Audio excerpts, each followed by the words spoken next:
Good evening বন্ধুরা। আজ ২৪ December বুধবার। আজকের সন্ধ্যার বরাক তথা সমগ্র আসামের গুরুত্বপূর্ণ খবরগুলি হল: কেন বারবার মুসলমানদের টার্গেট করে উচ্ছেদ করা হচ্ছে? মুসলমান পরিবারদের উপর কেন এত আক্রোশ? উচ্ছেদের জন্য গড় খালি করার নোটিশ দেওয়ার পর এবার বরাকে উচ্ছেদিতদের হাহাকার। এ নিয়ে এবার ক্ষোভ প্রকাশ করলেন বিধায়ক সুজামুদ্দিন লস্কর। বরাকে উচ্ছেদের নোটিশ জারি হওয়ার পর এবার ভুক্তভোগীদের পাশে দাঁড়ালেন বিধায়ক। হাইলাকান্দির ৫২২টি পরিবারকে দেওয়া হয়েছে উচ্ছেদের নোটিশ। গারমুরা সংরক্ষিত বনাঞ্চলের দামচড়া অঞ্চলে এবার উচ্ছেদের আতঙ্ক। একসঙ্গে ৫২২টি পরিবারকে দেওয়া হয়েছে গড় খালি করার নির্দেশ। এবার এ নিয়ে ক্ষোভ প্রকাশ করলেন বিধায়ক সুজামুদ্দিন লস্কর। তিনি বলেন, বরাকে কেন বারবার মুসলিমদের টার্গেট করা হচ্ছে? মুসলিম পরিবারদের উপর কেন এত আক্রোশ মুখ্যমন্ত্রীর? মুসলমানদের বাদ দিয়ে বাকি সব ডিভোটারদের দেওয়া হবে ভারতীয় নাগরিকত্ব।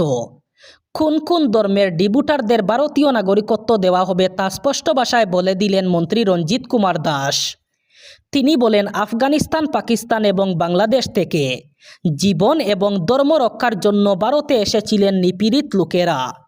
নিপীড়িত ও মুসলমান মানুষদের বিরুদ্ধে ট্রাইব্যুনালে চলতে থাকা ডিভোটার মামলা এবার প্রত্যাহার করা হবে।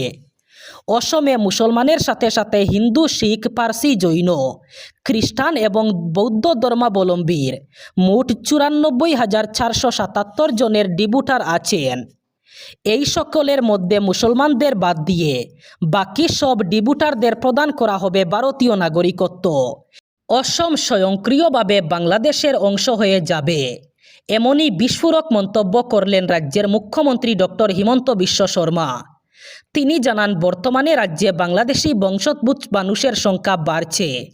তা বর্তমানে সংখ্যা প্রায় ৪০%। তার আশঙ্কা, এই সংখ্যা আরও মাত্র ১০% বৃদ্ধি পেলে অসম স্বয়ংক্রিয়ভাবে বাংলাদেশের অন্তর্ভুক্ত হয়ে যাবে।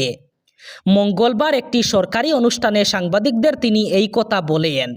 হিমন্ত বিশ্ব শর্মা আরও দাবি করেন, আসামে জনসংখ্যার ৪০% বাংলাদেশি বংশোদ্ভূত।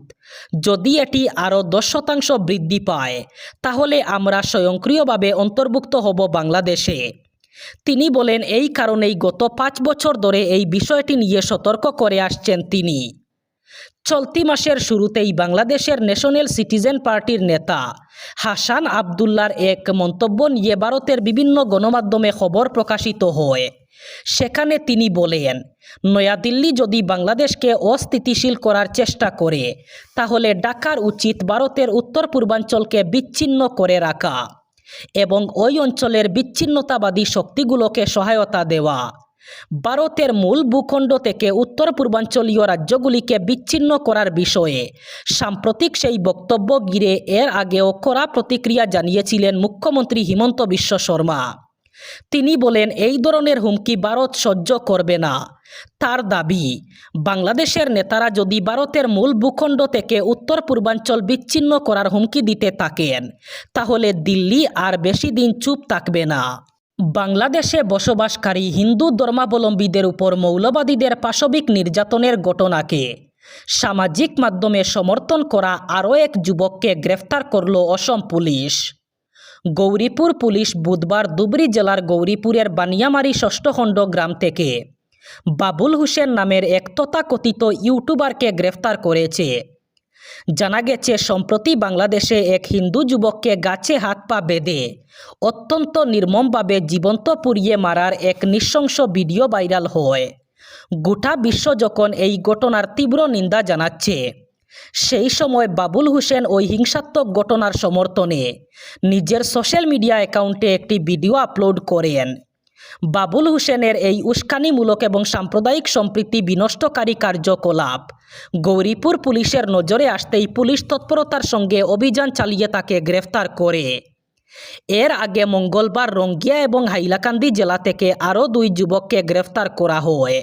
১ মাসের মাথায় আবারও রাজ্য সফরে আসছেন প্রধানমন্ত্রী নরেন্দ্র মোদী। আগামী ১৭ জানুয়ারি প্রধানমন্ত্রী নরেন্দ্র মোদী আবার অসম সফরে আসবেন। এদিন তিনি কাজিরঙ্গা এলিভেটেড করিডোরের আধারশিলা স্থাপন করবেন।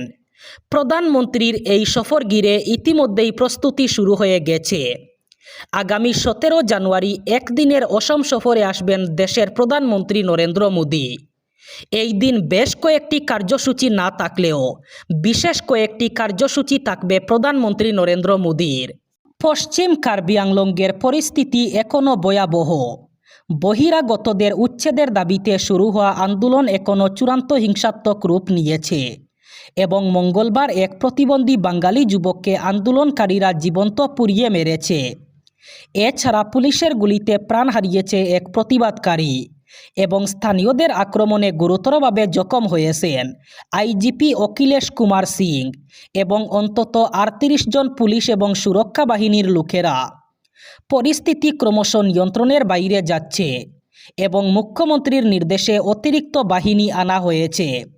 এদিকে উত্তপ্ত পরিস্থিতি বিরাজ করছে এলাকায়। এর জন্য ইন্টারনেট পরিষেবা বন্ধ রাখা হয়েছে। স্থানীয় সূত্রে জানা গেছে খেরনি বাজার সংলগ্ন এলাকায় বিক্ষোভকারীদের একটি দল একটি দোকানে আগুন লাগিয়ে দেয়। সেই সময় দোকানের ভিতরেই আটকে পড়েন 25 বছর বয়সের যুবক সুরজ দে। শারীরিক প্রতিবন্ধকতার কারণে তিনি পালাতে পারেননি।